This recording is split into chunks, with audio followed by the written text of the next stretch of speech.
Welcome to The Explainer. I am absolutely thrilled to be walking you through today's topic. We are breaking down the incredibly epic 2026 World Cup clash between Spain and Argentina. This wasn't just a championship match. It was a profound study in tactical philosophies and a really fascinating narrative of how modern football is actually evolving. We're going to use the data, the match reports, and the post-tournament analysis to see exactly how this final unfolded and what it all means for the sport moving forward. Here is a quick roadmap for our explainer today. We'll start with the 2026 World Cup final, then triumph of the collective, the metronome and the wall, Messi's enduring genius, golden boots and records, and finally, football's preeminent force. We'll be starting deep in the granular statistics of the final match before zooming out to discuss the broader legacy. Okay, let's dive into this with Section 1, the 2026 World Cup final. So, to truly understand this match, we really have to set the stage. The date is July 19th, 2026. The entire world is watching as two titans of international football meet in the final. But as you'll see, this was so much more than just a game between Spain and Argentina.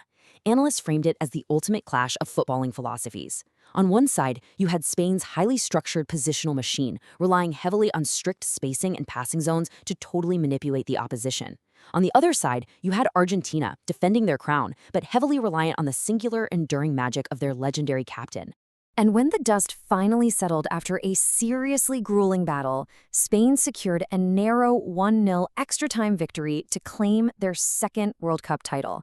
Now, it's worth noting this is a massive, full-circle moment for Spain. After their maiden World Cup win way back in 2010, the Spanish national team actually hadn't gone past the round of 16 at 3 subsequent editions of the tournament. So their success here in North America represents a complete return to the absolute pinnacle of the sport. Moving right along to Section 2, Triumph of the Collective. So, how exactly did they do it? Let's transition into the data to see how Coach Luis de la Fuente's system systematically dismantled the opposition. The possession breakdown here is honestly eye-opening for a World Cup final. Spain held the ball for 60.2% of the match compared to Argentina's 32.5%. They quite literally smothered Argentina with their positional football. By denying their opponents the ball, Spain dictated the tempo, the geography of the match, and essentially neutralized Argentina's ability to create sustained pressure. It's a masterclass, really, in using possession not just as an attacking tool, but as an incredibly effective defensive weapon. And this brilliantly illustrates the sheer dominance Spain had in creating scoring opportunities. Expected goals, or XG, measures the quality of a team's chances. Spain registered a 2.52 XG, while Argentina was completely stifled, held to an astonishingly low 0.07. To put that into perspective, it means Argentina barely managed to create a single meaningful chance to score in over 120 minutes of football. Spain's collective defensive and offensive structures were just functioning flawlessly. The passing numbers totally reinforce that dominance. Spain completed almost double the total passes of Argentina, 878 to 476. But what makes this a true triumph of the collective isn't just how they moved the ball, it's how they finished. Spain scored 14 tournament goals, and those goals were scored by 7 different players. No single player was solely responsible for carrying the offensive load. It was this beautiful, diffused excellence across the entire attacking line. All right, Section 3, the metronome and the wall.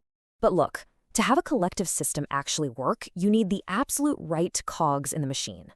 And the first number you need to know is 648. That is the record-breaking number of passes completed in North America by the 30-year-old Spanish midfielder Rodri. Often referred to as the metronome, Rodri was just unmatched in the center of the pitch, dictating the rhythm of literally every game. He rightfully won the Golden Ball for the tournament's best player, breaking his own previous passing record that he set in Qatar in 2022. Having also helped deliver the 2024 European Championship, analysts are now pointing to a second Ballon d'Or as an absolute certainty for him. At the completely opposite end of the pitch, we have the wall. Spanish goalkeeper Unai Simón registered a remarkable 6 clean sheets during the tournament, and that is the most ever registered in a single World Cup. He boasted a phenomenal 93% save percentage and went 650 minutes without conceding a goal. Thanks to his brilliance and obviously the defense in front of him, the team conceded just 1 single goal across all 8 of their matches. Absolutely wild. Now, you might be thinking a system this rigid would stifle creativity, right? Actually, the data shows otherwise. Teenager Lamine Yamal completed a tournament-high 30 dribbles. He brought this undeniable individual flair, but the genius of Louis de la Fuente's coaching was that this individual brilliance was astutely integrated and totally subsumed within the team's whole. Yamal's talent was harnessed to serve the collective, rather than the collective serving him. Let's move to and see how this builds in Section 4, Messi's enduring genius. So, contrasting Spain's collective mastery was Argentina's heavy reliance on their legendary star. And the numbers belonging to a 39-year-old Lionel Messi are nothing short of breathtaking. He scored 8 goals, including an amazing 5 from outside the penalty area, by the way, and provided 4 assists. His 12 goal contributions are the most by any player in a single World Cup in 56 years. At an age when most players have long since retired, Messi was putting up unmatched offensive statistics to literally drag his team back to the final. As the source editorial notes, quote, another high point for the tournament was Lionel Messi's enduring genius. But the analysis also starkly contrasts Messi's excellence in bringing his country to the cusp of defending its crown against the team as a whole. The editorial reports that Argentina's quality in the final was dire and points out the petulant behavior of his teammates. This really demonstrates the limits of relying solely on one genius when the rest of the collective structure just falters against a highly organized opponent. On to Section 5, Golden Boots and Records. While Spain and Argentina obviously took center stage, the rest of the world was zooming around making history too. We have a rapid-fire list of notable feats here. France's Kylian Mbappe had a somewhat bittersweet tournament. He won the Golden Boot with 10 goals and became the all-time top scorer in World Cup history with 22 overall. Yet, he was left as a mute spectator when Spain subjugated his star-studded team in the semifinals. Speaking of Spain, their victory extended their unbeaten streak to a joint record 37 matches in men's international football. And finally, Jude Bellingham inspired England to a third-place finish.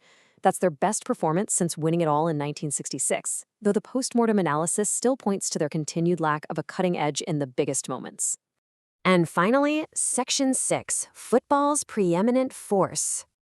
We are in the final stretch of our explainer. Now, this story wouldn't be complete without touching on the off-field legacy.